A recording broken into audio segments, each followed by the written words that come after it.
Welcome back to the ACREL Files.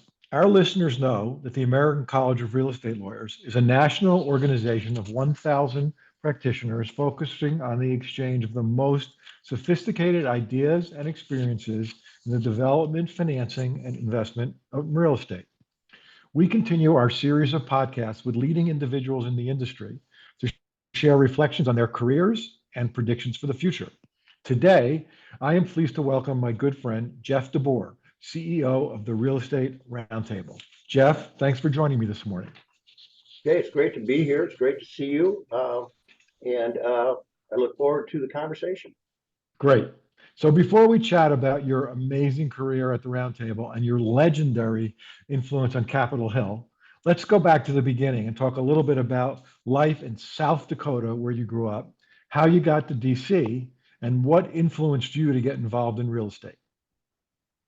Wow, well, that could take a long time or a short time, Jay, if anyone's interested. I guess I have, in many ways, a career that is pretty common here in Washington, and in some other ways, it's been very, very unique. As you mentioned, South Dakota. So I grew up in Rapid City, South Dakota, the beautiful Black Hills, a few minutes away from Mount Rushmore. My father was a B-52 tail gunner in the Air Force, Ellsworth Air Force Base, located outside Rapid. We never were transferred.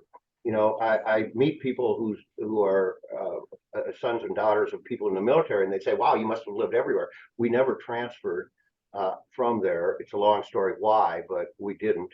And my mother was a telephone operator, and we were just living in the city. And we didn't have a lot of money. We were middle class, that's for sure. But I never felt like we wanted for anything. I played sports growing up. My parents just encouraged me to do whatever I wanted to try as hard as I could, to be honest, and to show up. And I played sports, and I actually thought that I was so stupid that I actually thought that I was going to play professional baseball. And I played with a lot of good players who did. But when I was a senior in college at basically a school where athletes went at the time, Yankton College, and I realized that wasn't going to happen. And so, Jay, you might relate to this given your advanced age. Uh, when you didn't know what you were going to do back then, you went to law school. And so I went to law school in Virginia. I'd never been east of Chicago at the time. This is in the late 70s. Didn't know how to tie a tie, didn't have a suit. And I ended up going to Washington and Lee University in the Shenandoah Mountains and excelled there. And that was really my upbringing. I mean, I got out here. I was always interested in politics. I was kind of a tax lawyer because tax is about rules and following rules and understanding the rules and the regulations. And so I related, because of my athletic experience, I guess I related to rules, and I was very good in taxes. And my law school roommate and I, who was very, very smart, and we worked hard. We didn't have any money, and we moved up here in the early 80s. We were looking for jobs, and he came home one day and said he had a job working for a new member of Congress, a guy named John McCain. And I was determined to beat him salary-wise. He got $18,000 a year. And I was determined, and I was hired by the National Association of Realtors at $20,000 a year. And long story short, he stayed with Senator McCain, Congressman McCain, then Senator McCain, his entire career on the Hill, 35 years. And I was stayed with real estate for now 40 years. So that's the short of it, except to say that, I guess the similarities, when I started out, I said there were similar and there were unique things. The similarities is that DC is populated by people from all over the country, young people who are interested in trying to guide the country in their own, ways and so forth. And so that was pretty similar to what other people that do what I do have as a background. But the unique part is I never worked on Capitol Hill, and I never had a patron, and I never had to identify myself as Republican or Democrat. And so coming from my background, and so forth, and then not having a patron has kind of put me in a very, very unique position in DC. And I can talk to anybody and nobody says, "Oh, you're a Democrat or you're a Republican." And it's actually been an advantage or a tool that I've used over the years. So Okay, here we are. so here we are, and I am old enough to remember the National Realty Committee, where I met Wexler and attended some meetings with Joe Robert and some other folks back then. Let's talk a little bit about sort of the beginnings of the roundtable and what got that going, how you got involved, because I think some of our listeners may not be as familiar since we have this national Yeah, base here and don't know everything that happens here in the center of the universe in Washington. right. Well, as I said, I stayed with real estate from 1981 on, basically, and that put and about 6 months into my position at the National Association of Realtors, the tax council quit, and I became effectively the tax legislative council at an extremely young age. They were and still are the biggest trade association in the world, and they at the time had the biggest PAC and the most lobbyists, and and I learned an awful lot and was thrust into the front lines at an early age. And I saw the industry winning some things and losing things. And it was always the same reason, whether we won or lost. And that was if the industry stuck together, if all product types, asset classes worked together, if urban and suburban were marching in lockstep on issues, we would win. And if the industry didn't, we would lose. And the other thing that I figured out early on, and there's a couple stories that people have heard me tell over the years about Senator Moynihan stopping me in the hallway, or I stopped him, I should say, and a great senator. And he said to me, I never forget it. He said, Jeff, you're always talking about the real estate industry. I've got news for you. There is no industry. And then Senator Chafee in the early 90s stopped me when I was explaining a tax issue on canceled debt. Debt at the time was a big issue. It is again, but it was then. And he said, does everybody that you represent also own a sports team? And those three things, if people did or didn't work together, were very, very instructive on whether we were going to win or lose. If we acted like an industry, we would have a better chance of winning on issues instead of appearing to be self-interested people. And if we got away from talking about how successful individuals can be in real estate and instead talked about the benefits of real estate to communities, to job growth, to local revenues and so forth, then we would win. And so, and that was drilled into me. And you mentioned the National Realty Committee, which was a great organization. Steve Wexler, you mentioned, was the president of that group. I became general counsel, and it was a great organization, but it started to lose its focus. And Steve was lured away to head the National Association of Real Estate Investment Trust, where he sits today. He's brilliant, and I learned a lot from him. And in any event, we were going to dissolve the National Realty Committee until we decided, let's try one more thing. And the one more thing was to do this real estate roundtable and to try and address those issues. We're going to act like an industry. We're going to stop talking about our own self-interest and talk about the interests of real estate asset values that grow and the impact that it could have.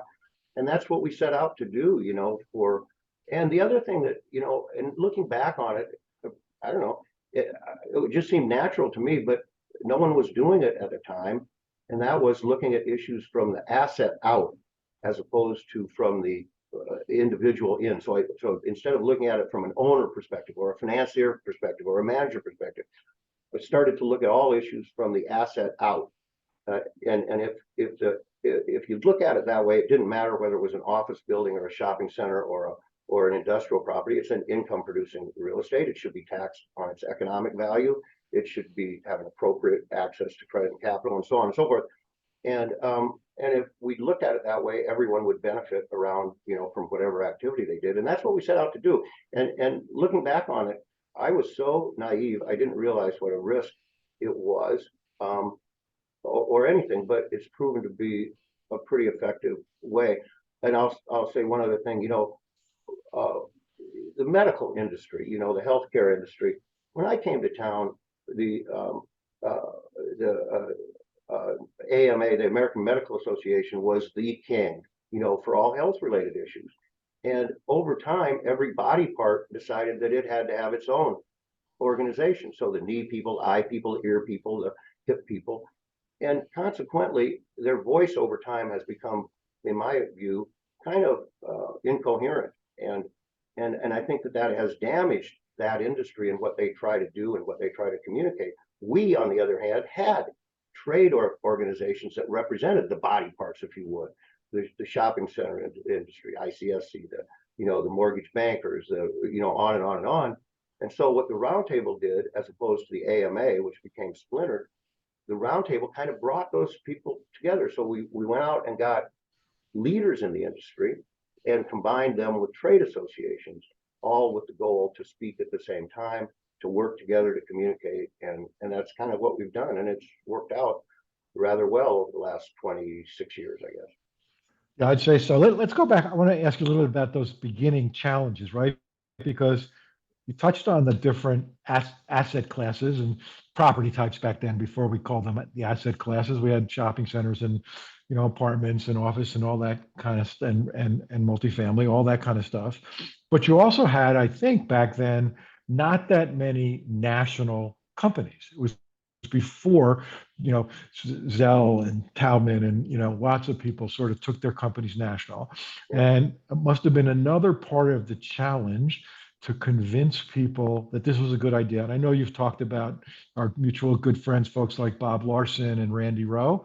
How did you go about convincing people that were surely independent-minded entrepreneurs, very successful in their own, property type and geographic region, that they needed a voice, a unified together voice in Washington? Yeah. Well, look, you're right. I mean, when the industry has evolved a tremendous amount in the last 40 years, it's obvious to say that, but it used to be regional or local real estate owners, typically private. It was very opaque industry. Nobody knew what was going on in the next block, and nobody shared information and so forth.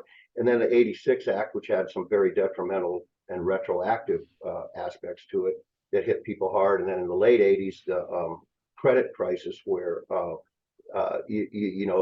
of they basically what's happening in some ways today, you could say, where credit became very, very difficult for real estate, and all of that pushed the industry into, first of all, public markets. You mentioned the Taubman Company becoming, an UPREIT and other REITs that had been kind of a sleepy aspect of the industry up until the early '90s, and then it exploded. And Zell, you mentioned Sam Zell, the concept of scale and to own assets nationwide and to scale up, and all of that changed. And so when we put the roundtable together, there were national companies. It had become more transparent because there were public companies involved, and so it wasn't all that hard to convince people to do it.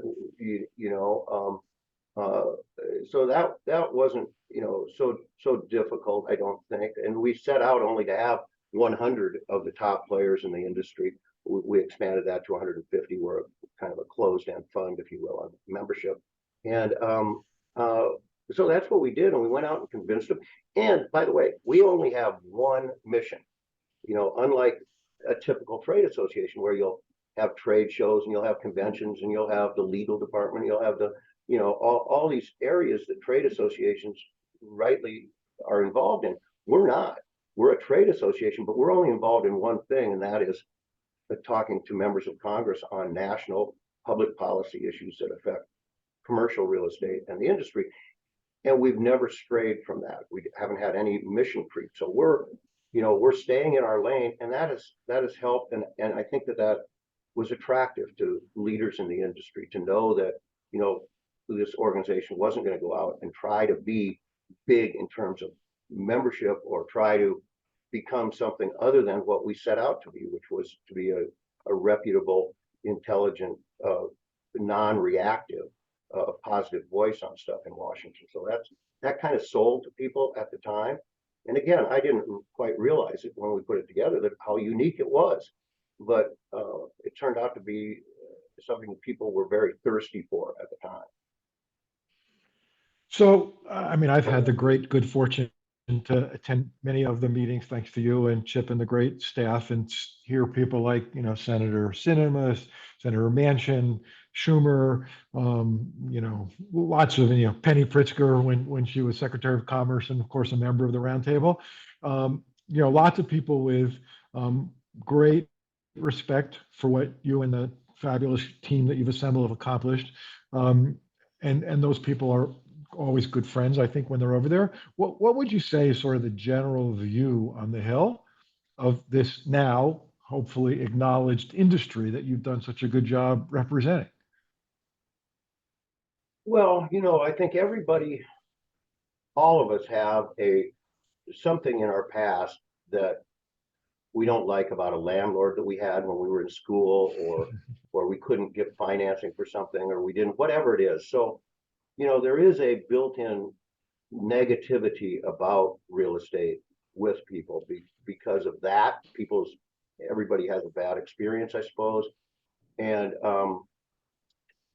so there is that negativity, and there's always the, paving over paradise thing and stuff. So the industry has some built-in challenges to overcome. And when we started talking about values, contributions to local tax bases, the investment opportunities that pension plans and 401k plans and so forth have to get better returns for their investors, and all of this. And so we've kind of come off the floor. And of course, the hedge fund industry and the private equity industry came along to boost us up in the scale of most dislike. But anyway, so I think we've moved up. I think our narrative, if you want to use that word, has changed substantially, and our narrative is a very positive narrative.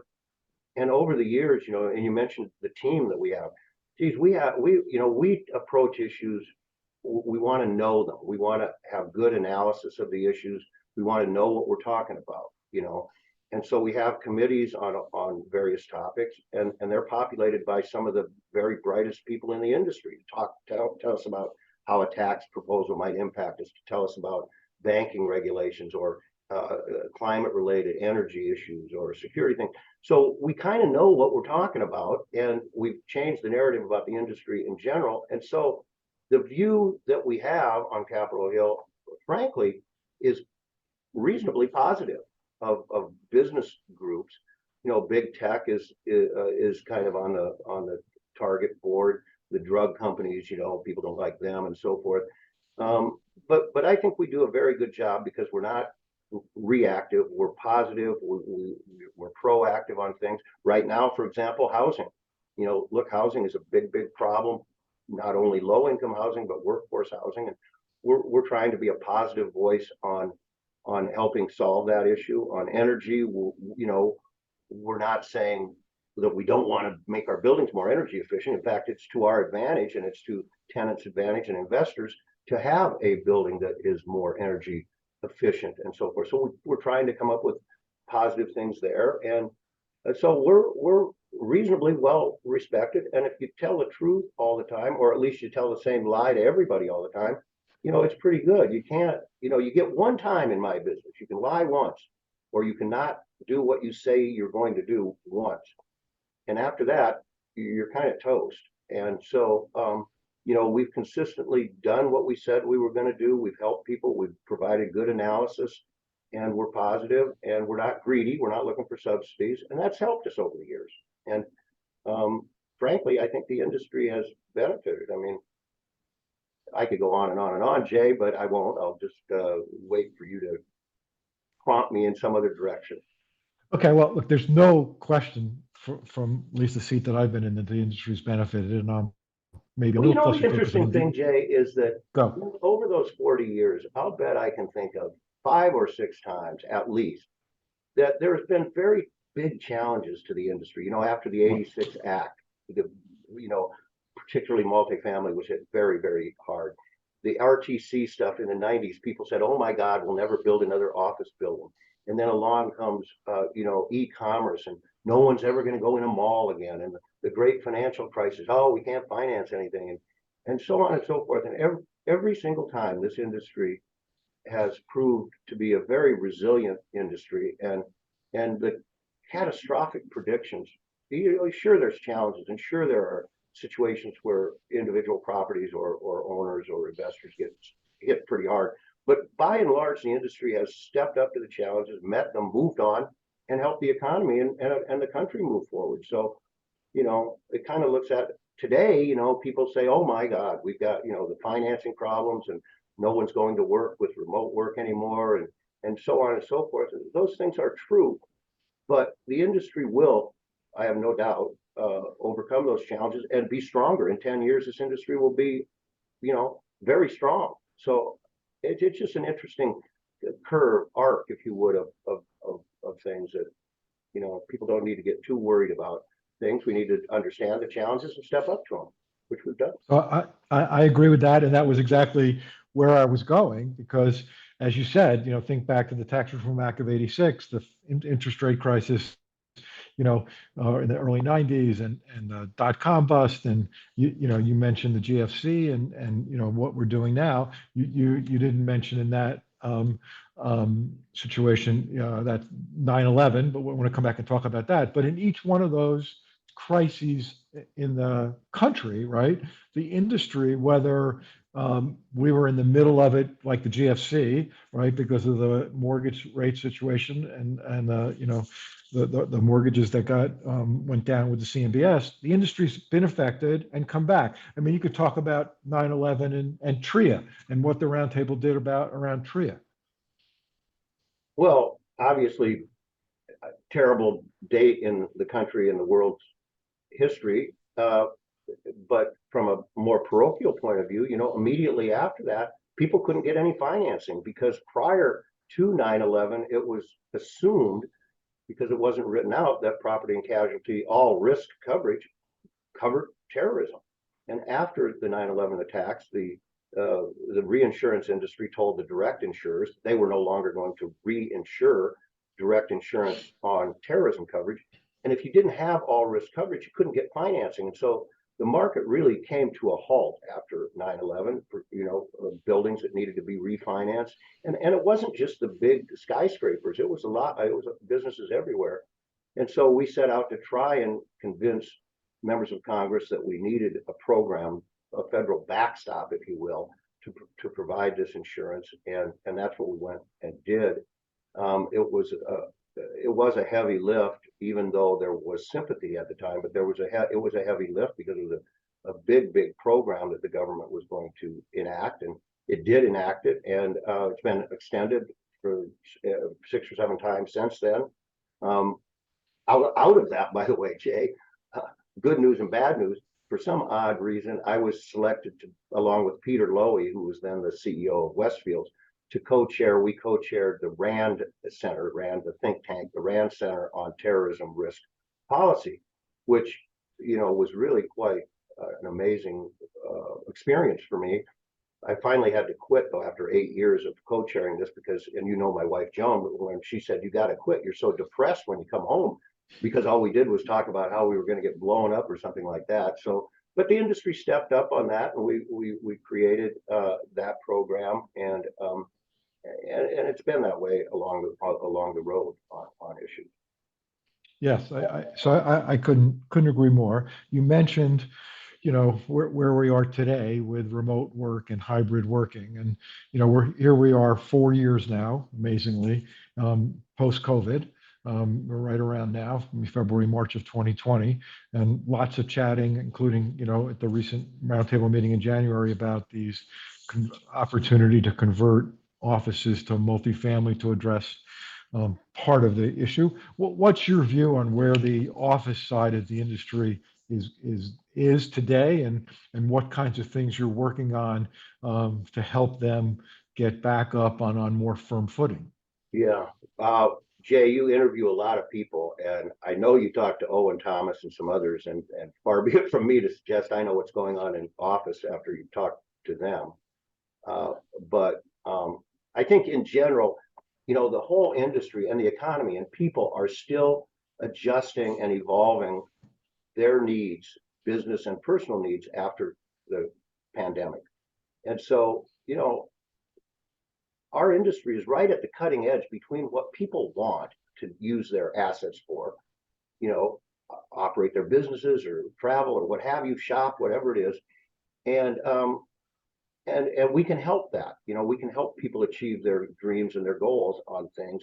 Sometimes public policy gets in the way, and we try to knock that down. But so first of all, I would say there's still a lot of adjustment going on uh, in people's minds and in businesses and planning and so forth coming out of the pandemic.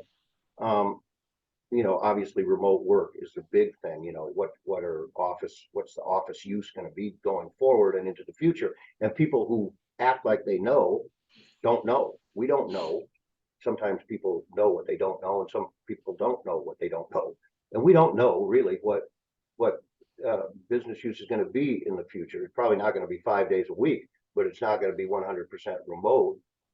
And I think over time, and office owners understand this, I think, that over time, young people will want to have that synergy and want to have that mentoring and experience of being in the office. Certainly, I think that, you know, uh, minorities, women, veterans, people that maybe have not had much experience, or if I can say that generally, they're going to find that without being in the office, they're falling behind. And people that don't go to the office versus people that do go to the office, they're going to see that they're falling behind on their promotion. So I'm not going to say that everybody's going to be remote working at all. I think that they will get back to the office for those reasons. And then, look, there's a flight to quality that's been going on now for some time. And so certainly what, if you want to call them the A buildings, uh, you know, in strong markets owned by strong owners will be fine.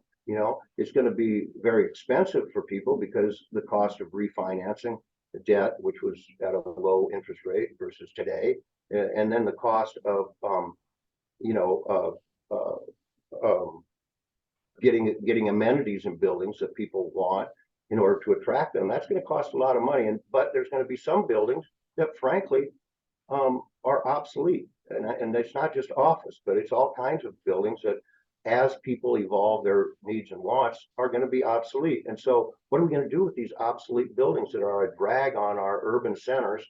What are we going to do with those? And we think that there's some of them have to be knocked down, but a lot of them could be converted to housing if public policy would allow that locally and nationally, whether it's zoning laws or property tax abatements or NIMBYism or some other incentive, because it is obviously expensive and not every building can be converted. We're not that dumb, but we do think that 10 to 15% of all office buildings in America could possibly be converted to housing, and it would be a positive contributor to that, getting housing for people, and also help cities which are struggling. Just look at DC and so forth. Cities are in some ways, I don't want to overstate it, but certainly challenged, and their budgets are down. So converting these buildings is something that we want to do. And the other thing, I think, just as I said, the challenge is how are businesses going to use buildings? How are they going to use data centers are obviously increasing, technology increasing, and the people that are paying attention to these things are the people that are going to be ahead, I think, or at least going to be surviving. But the bottom line is, the pandemic may be over, but I don't think everybody has let it sink into what that means and how they want to go forward. So, I think we have to be very dynamic as building owners and investors and understand things. And so it's still an open question. But getting back to what I said earlier, the open question will be resolved eventually in a very positive way, I think, and the industry will, be just fine. Little rough patches between here and there, and rough patches from a policy point of view. Look, you mentioned remote work, but also energy sources. Where are people going? Everybody wants buildings to be clean energy. Well, okay, great, but does the grid offer clean energy sources? Can a building owner get on that grid? What are the reporting requirements of energy usage? The 2017 tax cuts all expire at the end of 2025, which puts all tax provisions up for debate again. There needs to be a look. Frankly, costs are going up for everybody, obviously inflationary costs, but on the insurance side, property and casualty insurance premiums have really skyrocketed. And there are people that say, well, maybe there should be a stronger federal presence in the commercial property market. I'm not saying that it should or shouldn't, but it should be looked at and discussed. And so it's an array of challenges coming forward. You see a xenophobic point of view that's taken root in some states and in some people on Capitol Hill about foreign ownership, particularly from some countries. Chinese investors have been banned in some states, or they're trying to. And so sources of capital, tax issues, energy sustainability issues, all of these things are going to be coming rushing forward on top of the market challenges that I mentioned. So I think it's really an inflection point in the industry in many ways coming to us. So talk a little bit about all those observations, which are completely relevant to this time that we're in today. And as you mentioned, address the sort of cyclical nature of the business. One consistent thing that the Roundtable's been in the front of for many years, that lots of people in this audience of listeners is very familiar with, is 1031, like-kind exchanges. And each time it's come up, the Roundtable has been successful, maybe with the help of others, in getting it stabilized and remain in place. What's your feeling about 1031s as we come up to the end of the current tax cut situation, and presumably a lot of debate, if not this year, surely next year on tax issues? Yeah. 1031 put in the tax code in 1921, by the way, I think a long time ago anyway, before you and I were around, Jay. And it's been constantly over the last 25, 30 years on the chopping block to be a potential revenue raiser for the federal government. Over those years, it's been whittled down. You used to be able to trade art. You used to be able to trade coin. You used to be able to trade limited partnership interest. You used to be able to do all this stuff. Houses, residential homes. Yeah. Okay. Everything, basically. Right. And over the years, everybody's been knocked out other than real estate. Real estate's the only asset that you can defer the gain with a trade. And we've maintained that because, it's a big part of the marketplace. It's a big part, by the way, a huge amount of housing, multifamily. At some point, a trade is associated with that. And so we've always argued that. We've always had great analysis on this. And but I fully expect that to be a major topic in 2025, 26. Will it be changed? Will it be totally repealed or not? And that, along with a whole bunch of it, people say that our industry was the most successful industry in the 2017 tax cut and in the Biden Build Back Better stuff. And I guess we were, but we were successful basically in keeping current law. And so in 2017, we didn't get it. We didn't get any big tax cuts. Our industry, we didn't ask for it. In fact, we turned down a few things like expensing. We didn't want expensing on buildings. That would have created a glut of uneconomic activity, uneconomic building. That if they would have done that, imagine what the situation would be today. But we turned that down and we said, look, we just want to be able to deduct our interest. We're the only industry that can deduct, if you go through the Byzantine rules to get there, that can deduct interest on business debt on buildings. We're the only industry that has the 1031. We were able to keep current law on carried interest. We were able to keep the low-income housing tax credit, beef it up a little bit, and some other things, and get the rule on partnership or pass-through entity, income from pass-through entities, to be dramatically reduced because corporations were getting a big tax cut. And so all of those things were thrown in there. People say, oh, God, you're a big winner. Well, we didn't ask for much. And we didn't want to be penalized. And we thought we were on solid ground. But 1031, carried interest, the pass-through entity provision, opportunity zones, and more that we can't even imagine, the step up in basis. EB5. Don't forget about EB5, right? Yeah, Well, EB5, you want me to talk about EB5? Look, EB5, the investor program, immigration program, I think everybody will admit that it was run in a pretty political way. And so people were jumping in line in various states. There were all kinds of strange activities going on in there. Geographically, one part of the country was greatly advantaged over the rest of the country. And the program was very, very controversial, and it expired. It actually went away. And we were able to get it back and put into law and cleaned up.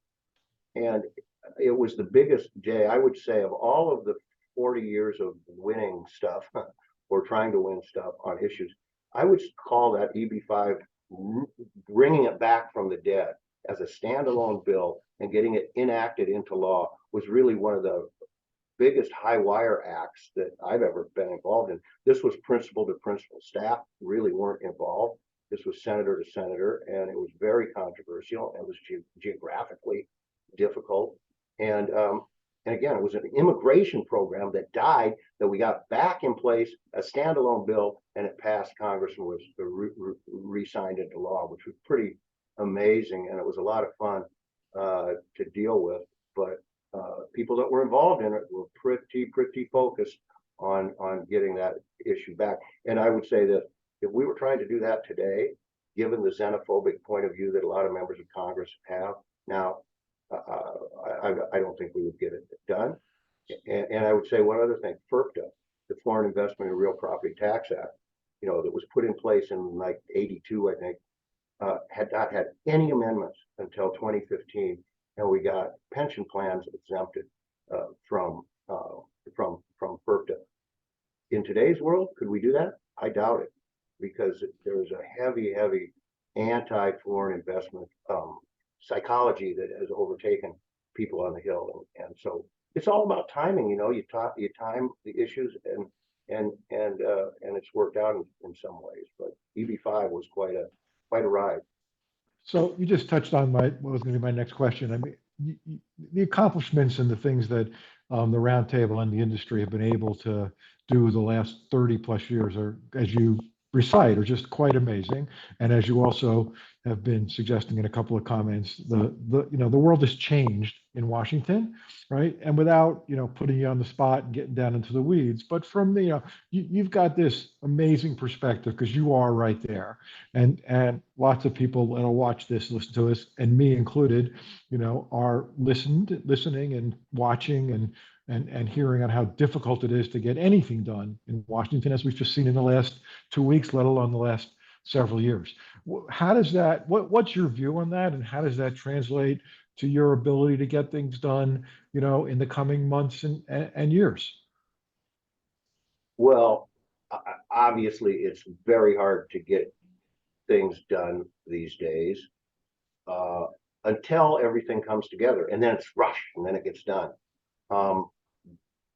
But it's really a slog. Washington is now a shirts and skins game, in the sense that you're on one team or you're on the other team. And if you're not on my team, I don't want to talk to you. And there's a lot of that attitude up there now. When I say up there, I mean Capitol Hill. And again, it kind of works to our benefit because we're not considered Republicans. I'm not a shirt, I'm not a skin. I'm, trying to help an industry, and that's different than a lot of people who lobby. But it is hard and getting harder. And I guess maybe the main reason is that, it used to be bills would be introduced and they go in the hopper, wherever the hopper was, and then it would go to a committee and there would be a hearing and there would be markup and it would go up the chain, and then it would be debated on the floor of the House or the Senate, and onward. Now, that's not how it works in most cases. It's coming down from the leadership. Issues are decided and direction is decided from the top, and then it's given to these committees, and you will do this. And there's very little debate at hearings, real debate, and there's no markup. Nobody gets an amendment, and you rarely see an issue on the House or Senate floor that gets debated, and that's too bad. But people say it's just way, oh God, the good old days. I'm kind of like Otto Bettman, who wrote that book in the mid '70s, and it was about the the late 1800s and early 1900s. About people long for those times, the good old days. And he wrote a book called The Good Old Days. They weren't so good. In fact, they were terrible. And so, people are nostalgic for those old days, but they were equally. I mean, it was pretty divided in many ways back then too, but we didn't know about it because there wasn't social media, there wasn't 24-hour news coverage, it wasn't quite the shirts and skins thing, but there was always partisanship up there, and but it at least did come from the bottom up as opposed from the top down on most things, and it doesn't now. Um, and the other thing is people say, well, things are dysfunctional. I can argue it the other way. People, I'm not saying that I agree with it, but stuff doesn't get enacted because elected officials don't want to move it. Well, if they weren't doing what their constituents asked them to do, they would get voted out. And so to me, it's not that Congress and everything is dysfunctional. In fact, it is functioning.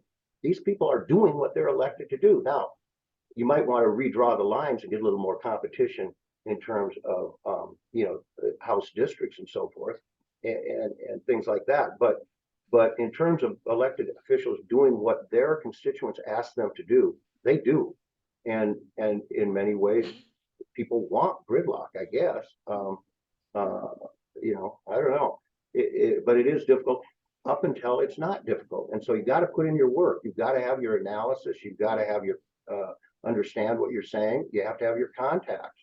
You have to have a good brand, a good relationship, so that when that door does open, and it does, it will. Look at the 2017 bill or the Build Back Better bill or the Inflation Reduction Act or the infrastructure bill. All of a sudden, boom, they're going. And so, you have to be ready and you can't ignore it. And God, I say to CEOs in real estate, well, I say it to all CEOs, if you're not paying attention to Washington, you're really not managing the risk of your business properly, because every day there is some crazy idea being kicked around in this town that can dramatically affect the bottom line of people, at the agencies or on Capitol Hill, and you better know what they are, and you better know what the effective dates on these things are, so that you can manage your business effectively. So it's a long way of saying that the more things change, the more they stay the same, I guess. And you just plow away and go for it. This is like therapy, Jay. Thank Yes. you. Well, look, I could ask you a lot more questions about that, but we've taken a lot of your time. So let me just close with a couple of last questions that are more sort of personal and for you. So in your wonderful career, what's the best professional advice that you've ever received? Excuse me? What's the what?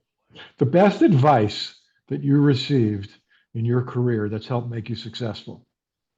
Um,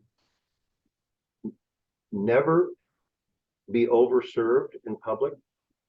Um, if you're going to wear a tie, wear a tie. Don't pull it halfway down. If you're going to pull it halfway down, take it off. And no matter what you do the night before, you show up the next day and be ready to do what you're supposed to do. And those seems pretty simple, doesn't it? But it means so much. And in my business, there are so many people that are out overserved. They look terrible. They don't show up. They're not ready to go. They don't know their issues. And so that's the best advice I got a long time ago, I guess, Jay. Geez, that was it. I like it. I didn't know that. I didn't know that question was coming, but Okay. Okay. Well, one more surprise question for you. So, as I told you in the beginning, our principal audience is, first audience at least, is this American College of Real Estate Lawyers, and we meet twice a year. We have about 300 people in the room each year. You've dealt with plenty of lawyers. Some of us lucky enough, like my good friends, Mr. Forte and others, to get to come to the roundtable regularly. If you could post on a PowerPoint slide that we projected in the room at the next American College of Real Estate Lawyers meeting, which is about a month away, I think, Caitlin will tell me, from today, what would you tell that group of, they're all real estate lawyers. So what would you tell them? Wow. Um, Lower their billing rate.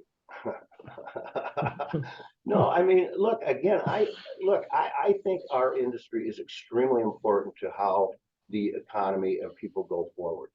And they need good advice, and they get that advice from people like you, Jay, and from the legal profession in general, that makes sure that people don't go in the ditch on dumb activities.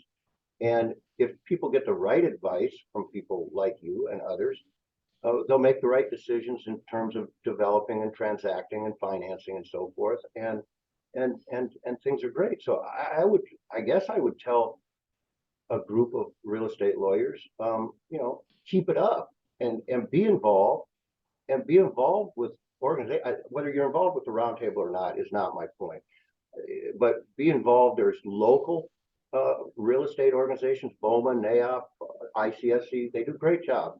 Be involved and help them. Because a lot of people want to be reactionary. You hear a proposal and you go, oh my God, the sky's falling. Well, maybe it's not. And it's up to smart people like yourself to explain these issues to people. And so I would just say keep on keeping on and participate and show up. And again, lower the billable hours. I mean, why not? Okay, well, I'm not going to comment on the last one. I'm going to thank you for Thank you. spending this time, and thank you for me for the personal privilege of being part of the roundtable for so many years. And I look forward to continuing to get the benefit of your great insights and your team, and watching the industry continue to evolve in Washington. Yeah, well, thank you, Jay, and it's an honor for me to talk to you about this, but also to the rest of your colleagues that will watch this. And we have an open door policy here. I don't care if people are roundtable members. I'm a music fan, so I love the Red Hot Chili Peppers. So I give it away now. So I have an open door if people want to call and go to our website or whatever and talk about issues. I take input from anybody. I don't know these things. I'm a conduit from reality to unreality in Washington. So anybody wants to call or email, I would invite them. I love doing this, and I love talking about it. It's a great industry, and it's a great opportunity. I'm an extremely lucky person to have a membership like I do, and to know people like you, Jay. I mean, this is just great. Some kid from Rapid City, South Dakota. It really is. I'm a blessed person. I hate to say that because people say it all the time, but I really do feel quite lucky. And but I'm lucky because I listen to people. That's another great advice that you asked about. Great advice. Listen. You know, because you can always learn something. A senator one time asked me to support him, and I said, "Why should I support you? You never listen to me." And he says, "Yeah, Jeff, you can come in and talk to me anytime." I said, "You say I can talk, but you don't say that you'll listen to me." So listening is very important, and I listen to everybody. So thank you, Jay. Thank you very much. Wonderful. Thank you very much, Jeff.